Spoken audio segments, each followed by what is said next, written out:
वांगू। फिलहाल आगे बढ़ लेते हैं, इस वक्त की बड़ी खबर का रुख कर लेते हैं जो कि दिल्ली से आ रही। दिल्ली में 2 मुश्तबा मिलिटेंट गिरफ्तार किए गए हैं। गुज़िश्ता रात गिरफ्तारी हुई है। गिरफ्तार अफराद का ताल्लुक जम्मू कश्मीर से बताया जा रहा है। तो इस वक्त की बड़ी खबर, न सिर्फ इनकी गिरफ्तारी हुई है बल्कि 2 सेमी ऑटोमेटिक पिस्तौल, 10 कारतूस भी इनके कब्जे से बरामद किए गए हैं।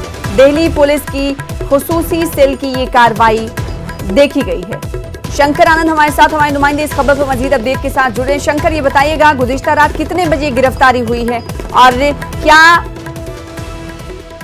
गिरफ्तार अफराद का ताल्लुक कहा जा रहा है कि जम्मू कश्मीर से? क्या पता चल पाया कि जम्मू कश्मीर के किस हिस्से ये बिलोंग करते हैं, किस हिस्से से? शंकर, अपने नुमाइंदे शंकर से जुड़ने की कोशिश करेंगे। एक बार फिर से अपने नाज़रीन को बता दें कि दिल्ली में 2 मुश्तबा मिलिटेंट को गिरफ्तार किया गया है। गुज़िश्ता रात ये गिरफ्तारी हुई है। कितने बजे गिरफ्तारी हुई है ये हम जानने की कोशिश करेंगे। साथ ही साथ गिरफ्तार अफराद का ताल्लुक जम्मू कश्मीर से बताया जा रहा है। इन मिलिटेंटों का ताल्लुक किस तंजीम से है ये अभी तक पता नहीं चल पाया है। शंकर, आप हमारी आवाज़ सुन पा रहे होंगे तो मजीद अपडेट बताइएगा, कितने बजे गिरफ्तारी हुई और किस तंजीम से इन मिलिटेंटों का ताल्लुक बताया जा रहा है? देखिए सना, कल देर रात तकरीबन 10:30 बजे इन दोनों की गिरफ्तारी हुई है और दिल्ली के सराय खां स्थित जो मिलेनियम पार्क है उस जगह से दिल्ली पुलिस की स्पेशल सेल ने इन दोनों को गिरफ्तार किया है। और गिरफ्तार आतंकियों का जो नाम है वो अब्दुल लतीफ मीर है, जो बारामूला इलाके का रहने वाला है, और दूसरा जो आतंकी है उसका मोहम्मद अशरफ कटाना, जो भारत का रहने वाला है।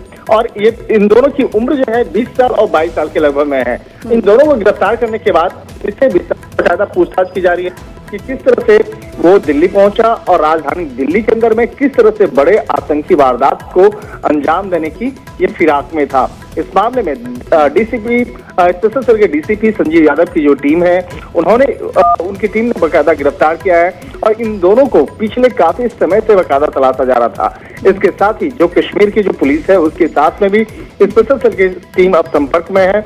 औपचारिक तौर पर उन लोगों को जानकारी भी दे दी गई है और इसके इन दोनों आतंकियों के जो पिछला बैकग्राउंड है, आतंकी बैकग्राउंड जो है उसको बकायदा खंगालने में कोशिश की जा रही है कि किन किन लोगों के साथ संपर्क में था और किस तरह के बकायदा पहले भी इसके खिलाफ इल्जाम रहे हैं। और जिस तरह से अगर इसके तंजीम की बात करें तो ये जैश के आतंकी हैं और जैश के साथ में पिछले काफी समय से जुड़े हुए थे और जैश के काफी टॉप लीडर के साथ में डायरेक्ट संपर्क में थे। तो यहाँ पर किस तरह से बकायदा राजधानी दिल्ली के अंदर वारदात करना और किस तरह से बिल्कुल तो एक बड़ी कार्रवाई से मानी जा सकती है, क्योंकि गिरफ्तार किए गए मिलिटेंटों का ताल्लुक जैश ए मोहम्मद तंजीम से बताया जा रहा है। काफी टॉप लीडरों से उनका ताल्लुक था, ऐसा कहा जा रहा है। मजीद तफसीलात फराहम करने के लिए शंकर आनंद बेहद शुक्रिया हमारे साथ जुड़ने के लिए। तो दिल्ली में 2 मुश्तबा मिलिटेंट गिरफ्तार किए गए हैं। फिलहाल आगे बढ़ लेते हैं।